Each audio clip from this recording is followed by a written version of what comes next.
Hello students and welcome to the Educent. अब हम continue करेंगे previous year questions of CTET के 8वें पार्ट को। तो देखते हैं अपना पहला क्वेश्चन। पानी की एक टंकी में 11 मीटर लंबी, 10 मीटर चौड़ी और 9 मीटर ऊंची है। इसमें 6 मीटर की ऊंचाई तक पानी भरा गया है। टंकी का कितना भाग खाली है? तो देखो, ये काफ़ी इंफॉर्मेशन इसमें बेकार की, डायरेक्ट आप निकाल सकते हो। 6 मीटर की ऊंचाई तक पानी भरा गया, कितना खाली है, टोटल कितना था। ये देखो कि 9 मीटर ऊंची थी तो 6 मीटर तक तो भरा गया, तो खाली कितना है, एमपीटी कितना है भाई, ये तो निकालना है। 9 में से 6 जो भर गया वो आपने निकाल दिया, तो बचा कितना, 3 मीटर। तो 3 मीटर खाली है। तो आपसे तो आंसर जो पूछा वो बटे में, यानी कि फ्रैक्शन में, भिन्न में पूछा गया है। तो फ्रैक्शन में अगर हम इस चीज को कन्वर्ट करेंगे, 3 मीटर खाली है और टोटल कितना था, 9। तो 3/9 फ्रैक्शन में बन जाएगा, भिन्न में कन्वर्ट हो जाएगा। 3 से काटोगे तो 1/3 आ जाएगा। यही होगा इसका आंसर। अब आप सोचोगे भाई ये तो समझ में नहीं आया, हमने 9 में से डायरेक्ट 6 कैसे घटा दिया। तो एक बात यहाँ पर समझो, आप कहने लगो भाई 11 क्यों नहीं लिया, 10 क्यों नहीं लिया। वो इसलिए नहीं लिया, मान लो आपकी कोई टंकी है तो वो टंकी कैसे भरती है, कैसे भरनी शुरू होती है। क्या वो यहाँ साइड से इस तरह से भरनी शुरू होगी, या इस साइड से भरनी शुरू होगी, या ऊपर से भरनी शुरू होगी? नहीं, वो ऐसे भरनी शुरू नहीं होती। वो कैसे भरती है, वो ऊंचाई के सापेक्ष भरती है। ऊंचाई यानी कि नीचे से इस तरह से वो भरनी शुरू होगी। तो ऐसे ऊपर करते करते आपकी इस सीध में आपकी वो टंकी भरेगी। तो इसलिए हमने ऊंचाई को लिया, 9 मीटर ऊंची है। तो अगर 6 मीटर भरी है तो इसका मतलब यहाँ तक 6 मीटर तक कहीं भरा है उसका, और ऊपर का ये 3 मीटर ये वाला हिस्सा खाली है। तो हमें यही निकालना था। तो इस तरह से आप इसको डायरेक्ट निकाल सकते हो। मजा आया? नेक्स्ट क्वेश्चन देखेंगे। 1 लीटर जूस का डिब्बा घनाभकार है। घनाभकार की वर्ड जिसमें लंबाई, चौड़ाई, ऊंचाई तीनों चीजें होती हैं। आकृति का है और उसका आधार वर्गाकार, जबकि आधार कैसा है उसका, वर्गाकार, यानी कि लंबाई और चौड़ाई दोनों सेम होंगी, जिसकी माप 8x8 है। ठीक है। डिब्बे में जूस की गहराई किसके अधिक समीप होगी, जो ऑप्शन से उसमें पूछा किसके अधिक करीब होगी। तो आपसे ऊंचाई नहीं पता, ऊंचाई वही चीज उसने क्वेश्चन ने यहाँ पर गहराई के नाम से दी है, डिब्बे की गहराई, यानी कि आपसे ऊंचाई पूछ रहा है वो। ठीक है, तो निकाल लेंगे भाई। अब उसका हमें आयतन अगर दे रखा हो तभी तो निकाल पाओगे, क्योंकि दो चीजें तो हमारे पास हैं। क्या, ऊंचाई नहीं है आपके पास, लंबाई और चौड़ाई है। ठीक है, बेस है। ठीक है, कैसे करते हैं ये देखो। उसका आयतन हमें दे रखा है लेकिन कुछ कन्वर्ट करके, इसलिए ये क्वेश्चन यहाँ पर थोड़ा समझने लायक है। 1 लीटर जूस का डिब्बा है, तो 1 लीटर जो होता है वो होता है आपका 1000 घन सेंटीमीटर के बराबर।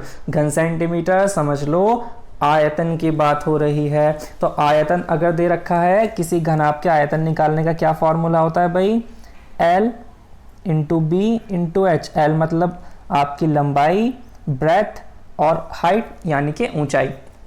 ठीक है, तो लंबाई, चौड़ाई और ऊंचाई 3 चीजें होती हैं। तीनों चीजों का आपका दे रखा है, गुणा कर कर कितना, 1000, जिसमें 2 चीजें मालूम है, बेस पता है यानी कि लेंथ और ब्रेथ पता है, 8x8 हो गया। एच नहीं पता, एच निकाल लेंगे। अब मैं एच निकालने के लिए क्या करूंगा, दोनों को 1000 के नीचे लेकर जाऊंगा, डायरेक्ट यहाँ भी काट सकता हूँ। पहले वाले 8 से जब आप 1000 काटोगे तो 8 एकम 8 आएगा, 2 बचा 20 हो गया, 8 दूनी 16, 4 बचा, 8 पंजे 40। ठीक है, अब इस वाले 8 से भी हम 125 को काटेंगे, देखते हैं कितना आता है। 8 एकम 8 आया, 4 बचा, 45 हो गया, 8 पंजे 40, 5 बचा, नहीं जा रहा, पॉइंट लगा के 0 बढ़ाया, 50 हो गया, 50 में 6 बार 48, 2 बचा, 2 में आपका जाएगा 2, मतलब 0 लगाकर 20 हो गया, 2 बार 16, फिर आपका बचेगा 4, तो आपका 4 में जाएगा 40, यानी कि 5 बार। आप वैसे डिवाइड कर देख सकते हो, अगर डायरेक्ट नहीं करता तो 15.625 जो है वो क्या आ गया, वो एच आ गया। एच यानी कि ऊंचाई, क्वेश्चन ने पूछी थी गहराई, वो एक ही बात है। तो 15.625 इसका आंसर। 15.625 आपको ऑप्शन में दिखता है कहीं, नहीं दिखता, इसीलिए तो क्वेश्चन ने कहा था किसके अधिक समीप होगी, करीब होगी, क्लोज होगी। तो 15.625 किसके करीब है, 22, 16, 18, 20 में से 16 के करीब है। तो 16 हो जाता है इस क्वेश्चन का आंसर। तो सीखने वाली बात ये थी, जब लीटर में आपको दिया हो तो आप उसे सेंटीमीटर में कन्वर्ट करो। 1 लीटर मतलब 1000 घन सेंटीमीटर होता है। नेक्स्ट क्वेश्चन देखते हैं। एक घनाभ का बक्सा 13 सेंटीमीटर लंबा, 11 सेंटीमीटर चौड़ा और 9 सेंटीमीटर ऊंचा है। एक घनाकार बक्से की भुजा 12 सेंटीमीटर, तो दो बक्से हो गए, तो घनाभकार हो गया, एक घनाकार हो गया, यानी एक क्यूबॉइड है, एक क्यूब है। तनु तो लड़की इन बक्सों में 1 सेंटीमीटर भुजा वाले 3060 घन पैक करना चाहती है। तो उन घनों की संख्या जो इनमें पैक नहीं हो पाएंगे। जब भी आपको कोई बड़ा बक्सा दिया हो और उसमें छोटे छोटे बक्से आपको पैक करने हो या उसमें रखने हो, तो हमें क्या करना होता है, जो बड़ा वाला बक्सा है, बड़ा वाला बॉक्स है, उसका आयतन निकालो और जो छोटा वाला है उसका भी आयतन निकालो। बड़े वाले आयतन को छोटे वाले बक्से के आयतन से डिवाइड कर लो, भाग कर लो, और ऐसा करते ही आपको उनकी बक्सों की संख्या मिल जाएगी। तो यहाँ पर लेकिन 2 बक्से हैं, तो मैं डायरेक्ट आपको लिख देता हूँ नंबर ऑफ बॉक्स जो उसे पैक कर रहे हैं, जितने वो पैक कर पाएगी। कैसे निकलेगा, वॉल्यूम V लिख देता हूँ, वॉल्यूम को क्यूबॉइड प्लस, इनके 2 है ना भाई, एक तो वॉल्यूम ऑफ क्यूबॉइड हो गया, दूसरा वॉल्यूम ऑफ क्यूब जो आपका घन है। दोनों को डिवाइड करोगे, वॉल्यूम ऑफ स्मॉल जो छोटा वाला आपका क्यूब है। ठीक है, इससे आपके पास नंबर ऑफ बॉक्सेस आ जाएंगे। मैंने डायरेक्ट फॉर्मूले में लिख दिया। चाहे आप पहले दोनों का वॉल्यूम निकाल सकते थे, बाद में इस काम को कर सकते थे, डिवाइड करने वाले काम को। तो वॉल्यूम ऑफ क्यूबॉइड क्या आएगा, 13 × 11 × 9 प्लस क्यूब का घन क्या होता है, भुजा कितनी है 12, 12 का घन यानी कि, तो 12 × 12 × 12। डिवाइड कहाँ से करना है, जो छोटा वाला आपका घन है उसके आयतन से। तो घन है तो यानी कि भुजा का घन, और उसकी भुजा कितनी है 1 सेंटीमीटर, तो 1 × 1 × 1 लिखने की ज़रूरत नहीं थी, समझने के लिए लिख लिया। यहाँ पर कोई फ़र्क नहीं पड़ेगा, नीचे का 1 होता है आपका बेकार। तो इसकी कैलकुलेशन कर लेते हैं यहाँ पर, 13 × 11 × 9। देखो ये कितना होगा यहाँ पर, इसकी जब आप गुणा करोगे, ऐसी गुणा करने का तरीका भी देख लो भाई। 11 के 9 से करिए, कितना हो गया 99। ठीक है, 99 की 13 से करोगे दिक्कत होगी, तो आप 13 की 100 से करो ना। 13 की 100 से करिए, कितना हो गया 1300। लेकिन मुझे करनी तो 99 से थी, तो एक कम कर लो, एक 13 कम अगर आप कम कर लोगे 1300 में से, तो कितना बचेगा, ये बचेगा 1287। ठीक है, इस तरह से गुणा किया करो आसान बनाकर। और 12 की 3 बार गुणा हो रही है, 12 का घन आपको याद नहीं है तो आप याद कर लेना, ये होता है आपका 1728। डिवाइड नहीं कर रहा, 1 से डिवाइड होकर वही आ जाएगा। बस इन दोनों को जोड़ लो। ठीक है, इन दोनों को जोड़ने पर कितना हो गया भाई, 7 8 15 का 5, एक हाथ से लगा, 1 8 9 और 2 11। ठीक है, 2 11 का आपका 1 आ गया, एक हाथ से लग जाएगा, तो 1 और 2 3 और 7, ये हो जाएगा आपका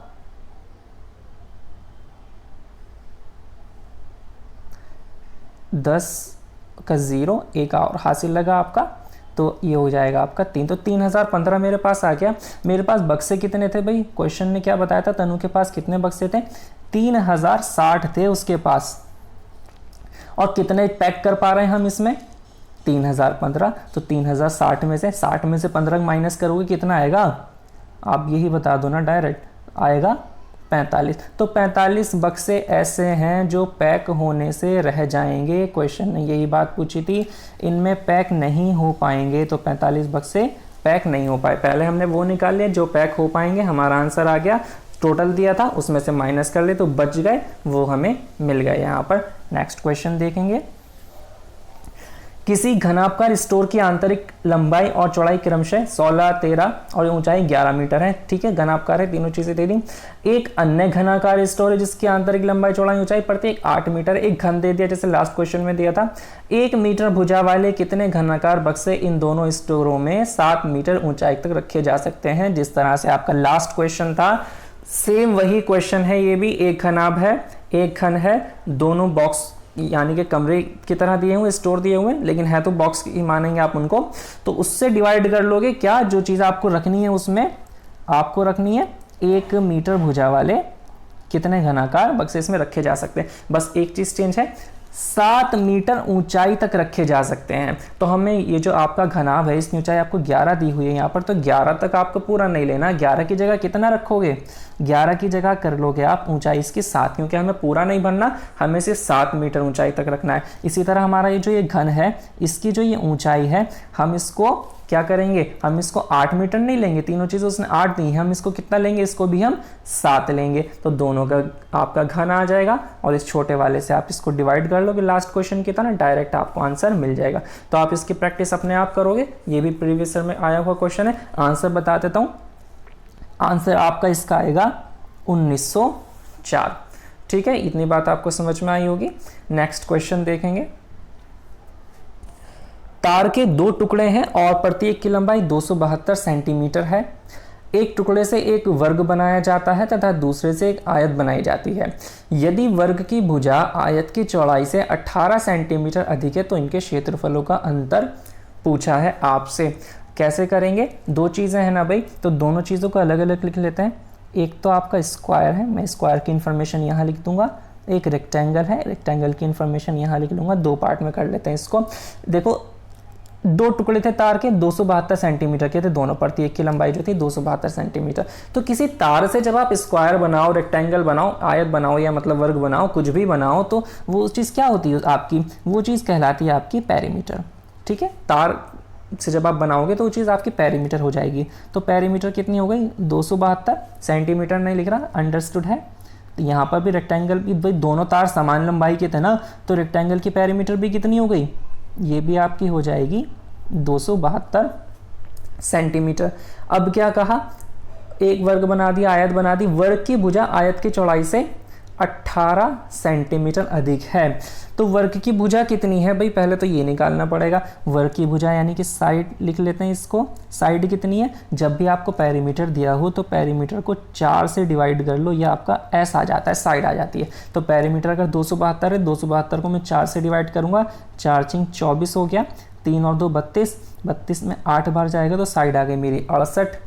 इसी तरह आप क्या बताया, वर्ग की भुजा आयत की चौड़ाई से 18 सेंटीमीटर अधिक है। आयत की चौड़ाई जिसको ब्रेथ बी बोलेंगे, तो ये भुजा जो है वर्ग की 68 है, जो 18 अधिक है, तो इसकी चौड़ाई कितनी रही होगी, 18 कम रही होगी, तो 68 में से 18 घटा दोगे तो इसकी यानी कि आपकी जो चौड़ाई है आयत की वो 50 सेंटीमीटर होगी। ठीक है, इतनी बात समझ में आती है।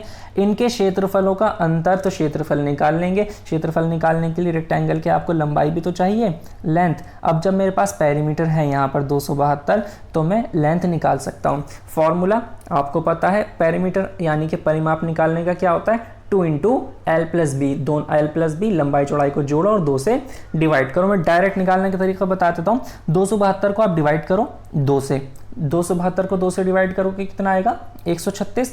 136 में से 50 घटा दो, कितना बचेगा आपका, 136 में से 50 घटाने पर बचता है आपका 86। तो इस तरह से सीधे सीधे आप एल भी निकाल सकते हो। अब दोनों का क्षेत्रफलों का अंतर, तो क्षेत्रफल निकालेंगे। क्षेत्रफल एरिया ए होता है, क्षेत्रफल का फॉर्मूला भुजा का वर्ग, भुजा 68 थी, फॉर्मूला नहीं लिख रहा, पता है आपको, तो 68 का वर्ग कर दूंगा। यहाँ पर क्या होगा, एरिया यहाँ पर होगा 86 गुणा 50, एल इंटू बी होता है, लंबाई की चौड़ाई में गुणा, तो 86 की मुझे करनी है 50 में गुणा।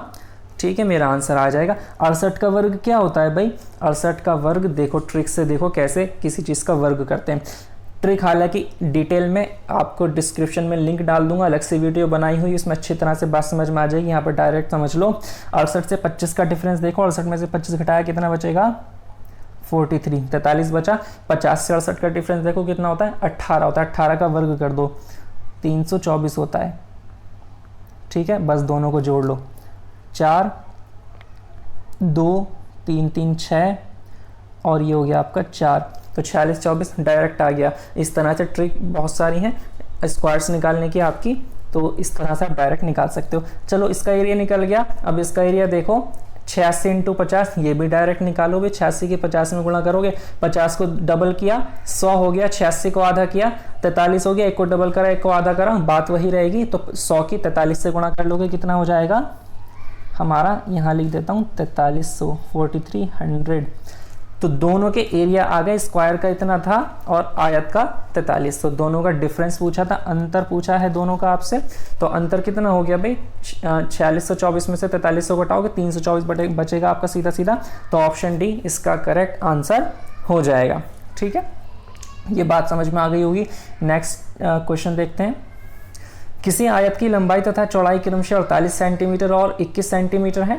किसी वर्ग की भुजा इस आयत की लंबाई का 2/3 है। इनके क्षेत्रफलों का योग है। तो दोनों चीज़ें दी हुई हैं, दोनों चीज़ों को अलग अलग कर लिख लेते हैं। एक जगह लिख लेते हैं स्क्वायर, पहले स्क्वायर लिख लेते हैं, इधर लिख लेते हैं रेक्टेंगल, आयत यानी कि, ठीक है। आयत की लंबाई चौड़ाई दोनों चीज़ें दी हुई हैं। तो एल दिया हुआ है मुझे 48 और ब्रेथ बी दिया हुआ है मुझे 21, ठीक है, दोनों लिख लिया। वर्ग की भुजा आयत की लंबाई का 2/3, तो एस जो है वो कितना है, लंबाई का 2/3, तो 48 का 2/3 कर देंगे। 3 से काटोगे 16 आ जाएगा, 16 की 2 से गुणा तो 32 आ जाएगा। तो मुझे एस मिल गया जो कि 32 है। अब क्या कहा, क्षेत्रफलों का अंतर, तो क्षेत्रफलों का अंतर निकालने के लिए क्षेत्रफल तो निकालना पड़ेगा भाई, इसका भी एरिया और रेक्टेंगल का भी एरिया निकालोगे, ठीक है। तो इसका एरिया कैसे निकालते हैं हम लास्ट क्वेश्चन में भी देखा था, भुजा का वर्ग कर दो। तो 32 का वर्ग क्या होता है, 32 का वर्ग तो आपको वैसे भी याद होना चाहिए, ये होता है आपका 1024, ठीक है। और इसका एरिया कैसे होगा, 48 के 21 से गुणा करेंगे। गुणा करने का देखो तरीका, 48 के 21 से गुणा करने के बजाय 48 की 20 से गुणा करोगे तो हो जाएगा 960, 48 दूनी 96, 0 का 0 ऐसा ही। अब 48 की 1 से कर लो तो 48 से कम 48, तो मुझे आसानी से मेरी गुणा भी हो गई। ये दोनों को जोड़ोगे तो हो जाएगा 1008। इस तरह से गुणा की जाती है आसानी से। 1024 और 1008 को जोड़ोगे तो 2024 और 8 32, तो 2032 मेरा इस क्वेश्चन का आंसर हो जाएगा। दोनों को प्लस किया है ना, ये तो पूछा था क्वेश्चन ने, क्षेत्रफलों का योग है, योग पूछा था, तो दोनों को जोड़कर हमने 2032 हमारा आ गया यहाँ पर। नेक्स्ट क्वेश्चन देखेंगे। एक वर्ग का परिमाप 44 सेंटीमीटर, आयत का परिमाप इस वर्ग के परिमाप के बराबर, आयत की लंबाई वर्ग की भुजा से 5 सेंटीमीटर अधिक, वर्ग और आयत के क्षेत्रफलों का योगफल। कुछ पहले की तरह से क्वेश्चन है, थोड़ा सा आपको बता देता हूँ जल्दी से करके इसको, बाकी आप अपने आप भी कर सकते हो। भाई एक तरफ स्क्वायर लिखा, एक तरफ रेक्टेंगल लिखा, पेरीमीटर परिमाप दिया आपको 44 और इधर भी जो परिमाप दिया आपको 44, क्योंकि दोनों का बराबर बताया हुआ है, ठीक है। आयत की लंबाई वर्ग की भुजा से 5 सेंटीमीटर अधिक, तो इसकी भुजा कितनी होगी बताया था, पेरीमीटर को 4 से डिवाइड कर लिया करो, डायरेक्ट आपकी भुजा आएगी। 44 को 4 से डिवाइड करा तो मेरा 11 आ गया मेरे पास, ठीक है। आयत की लंबाई वर्ग की भुजा से 5 सेंटीमीटर अधिक, तो लंबाई यानी कि लेंथ L, तो L कितना होगा 5 सेंटीमीटर अधिक है। अगर ये 11 है तो ये कितनी 5 अधिक यानी कि 16। तो ब्रेथ निकालोगे, B निकालोगे, B निकालने का तरीका भी पहले बताया था। पेरीमीटर का आधा करो, 44 का आधा 22, 22 में से लंबाई घटा लो, तो 22 में से 16 घटाओगे कितना आएगा 6 आ गया। चाहे फॉर्मूले में जैसे आसानी लगे वैसे कर लो, मैं तो डायरेक्ट आपको शॉर्ट्स जितना हो सकता है कोई मेथड आपको वो यहाँ पर बताकर चलता हूँ। तो सब चीज़ आ गई। दोनों के क्षेत्रफलों का योगफल, तो क्षेत्रफल तो निकालना पड़ेगा, S निकालो, S का स्क्वायर करके आपका A आ जाएगा, यानी कि एरिया आ जाएगा। तो S का स्क्वायर, साइड का स्क्वायर, 11 का स्क्वायर कितना होता है भाई 121, डायरेक्ट लिख दिया मैंने यहाँ पर। और यहाँ भी एरिया निकालोगे तो इन दोनों की मुझे गुणा करनी पड़ेगी, 16 6 की 16 6 कितना होगा 96, तो 121 प्लस 96 कितना हो जाता है 121 में आप 96 जोड़ोगे तो ये हो जाएगा आपका 217, यानी कि ऑप्शन डी 217 करेक्ट आंसर है, ठीक है। हमने इन दोनों को प्लस किया है, दोनों के एरिया को, इनके क्षेत्रफलों का योगफल हमसे पूछा गया था। तो इस तरह के जो क्वेश्चंस आपके इतने सारे आए हुए हैं, अब आपको पता चल गए होंगे, समझ में आ रहे होंगे। नेक्स्ट क्वेश्चन देखते हैं। एक आयत और एक वर्ग का परिमाप बराबर है। वर्ग का परिमाप 96 सेंटीमीटर, आयत की चौड़ाई वर्ग की भुजा से 4 सेंटीमीटर कम, तब आयत के क्षेत्रफल का 2 गुना किसके बराबर है। तो सिर्फ आयत का क्षेत्रफल निकालना है और फिर उसका डबल कर देना। सेम आपका लास्ट क्वेश्चन की तरह ही है। परिमाप जो है बराबर दिया हुआ था पहले भी, अब भी बराबर दिया हुआ है। परिमाप एक का बताया हुआ है तो दो दूसरे का भी वही हो जाएगा। फिर आप साइड निकालकर 4 से डिवाइड करके साइड निकालते हो, ठीक है। इस तरह से कर पाओगे। इस क्वेश्चन को आप अपने आप करोगे और इसका आंसर बता देता हूँ। आंसर हो जाएगा इसका डी 1120। तो ये आपकी प्रैक्टिस भी यहाँ पर हो जाएगी। तो इतने सारे आपने प्रीवियस ईयर के मेंसुरेशन के क्वेश्चंस देखे। आपको वीडियो अच्छी लगी हो तो आप इसको लाइक ज़रूर कर देना, और अगर चैनल अभी तक सब्सक्राइब ना किया हो तो सब्सक्राइब भी कर दीजिएगा, और अपने फ्रेंड्स के साथ शेयर भी कर दें। एंड अपना ख्याल रखें। Thank you.